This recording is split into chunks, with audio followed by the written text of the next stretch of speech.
اعوذ باللہ من الشیطان الرجیم بسم اللہ الرحمن الرحیم۔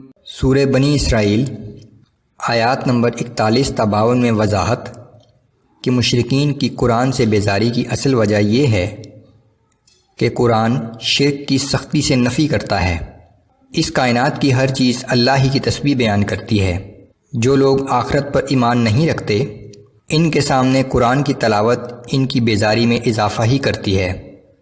مرنے کے بعد انسان کی ہڈیاں جب ریزہ ریزہ ہو جائیں گی تو انہیں وہی اللہ دوبارہ زندہ کرے گا جس نے انہیں پہلی دفعہ پیدا کیا تھا۔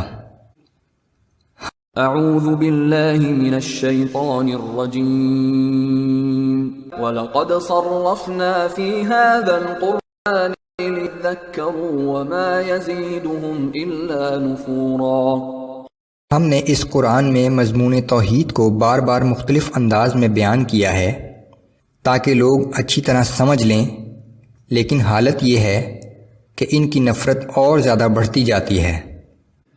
قُلْ لَوْ كَانَ مَعَهُ آلِهَةٌ كَمَا يَقُولُونَ إِذًا لَابْتَغَوْا إِلَى ذِي الْعَرْشِ سَبِيلًا۔ اے پیغمبر صلی اللہ علیہ وآلہ وسلم، آپ فرما دیجئے کہ اگر اللہ کے علاوہ کوئی اور معبود بھی ہوتے جیسا کہ یہ مشرکین کہتے ہیں تو وہ اب تک مالک عرش تک پہنچنے کی راہ ڈھونڈ چکے ہوتے۔ سبحانہ وتعالی عما یقولون علوا کبیرا۔ وہ پاک ہے اور بہت برتر و بالا ہے ان باتوں سے جو یہ لوگ کہہ رہے ہیں۔ تسبح له السماوات السبع والارض ومن فیہن۔ ساتوں آسمان اور زمین اور جو کچھ بھی ان میں موجود ہے سب اس کی تسبیح و تقدیس میں لگے ہوئے ہیں۔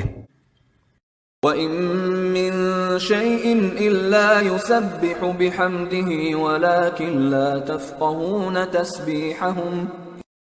اور کوئی بھی چیز ایسی نہیں جو اللہ کی حمد و ثنا کے ساتھ اس کی تسبیح نہ کر رہی ہو، مگر تم لوگ اس کی تسبیح و تقدیس کو سمجھ نہیں سکتے۔ انہ کان حلیما غفورا۔ بلا شبہ وہ بڑا ہی بردباد اور بہت بخشنے والا ہے۔ وَإِذَا قَرَأْتَ الْقُرْآنَ جَعَلْنَا بَيْنَكَ وَبَيْنَ الَّذِينَ لَا يُؤْمِنُونَ بِالْآخِرَةِ حِجَابًا مَسْتُورًا۔ جب آپ قرآن پڑھتے ہیں تو ہم آپ کے اور آخرت پر ایمان نہ لانے والوں کے درمیان ایک نظر نہ آنے والا پردہ حائل کر دیتے ہیں۔ وَجَعَلْنَا عَلَى قُلُوبِهِمْ أَكِنَّةً أَن يَفْقَهُوهُ وَفِي آذَانِهِمْ وَقْرًا۔ ہم ان کے دلوں پر پردہ ڈال دیتے ہیں کہ کچھ نہ سمجھ سکیں، اور ان کے کانوں میں گرانی ڈال دیتے ہیں تاکہ کچھ نہ سن سکیں۔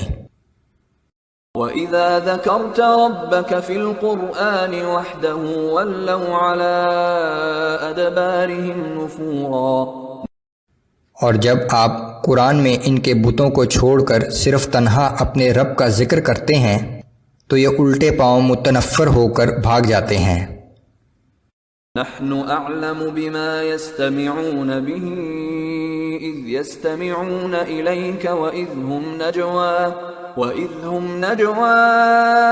اذ يقول الظالمون ان تتبعون الا رجلا مسحورا۔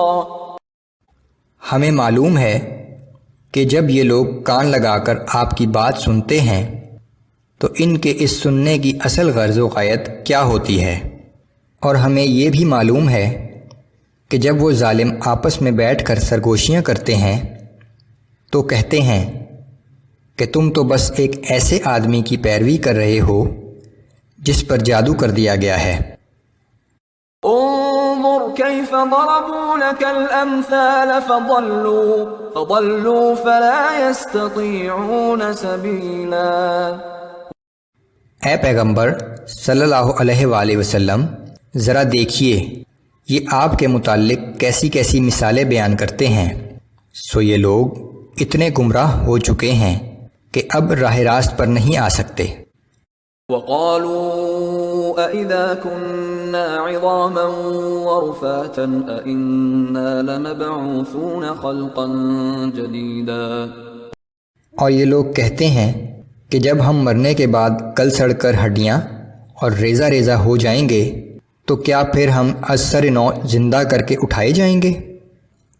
قُلْ كُونُوا حِجَارَةً أَوْ حَدِيدًا أَوْ خَلْقًا مِّمَّا يَكْبُرُ فِي صُدُورِكُمْ۔ آپ ان سے کہہ دیجئے کہ خواہ تم پتھر بن جاؤ یا لوہا یا کوئی اور ایسی مخلوق جس کا پیدا ہونا تم ناممکن سمجھتے ہو، بہرحال دوبارہ زندہ ضرور کیے جاؤ گے۔ فَسَيَقُولُونَ مَن يُعِيدُنَا۔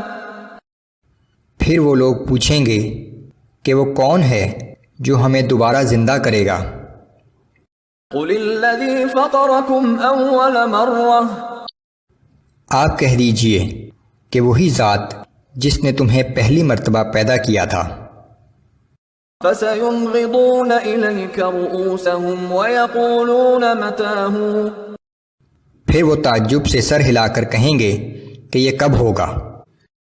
قُلْ عَسَىٰ أَن يَكُونَ قَرِيبًا۔ آپ کہہ دیجئے کہ کچھ عجب نہیں کہ وہ وقت قریب ہی آ پہنچا ہو۔ يَوْمَ يَدْعُوكُمْ فَتَسْتَجِيبُونَ بِحَمْدِهِ وَتَظُنُّونَ إِن لَّبِثْتُمْ إِلَّا قَلِيلًا۔ جس روز وہ تمہیں پکارے گا تو تم اس کی حمد کرتے ہوئے اس کی پکار کے جواب میں نکل آؤ گے، اور اس وقت تمہارا گمان یہی ہوگا کہ اس حالت میں ہم بہت ہی تھوڑی دیر رہے ہیں۔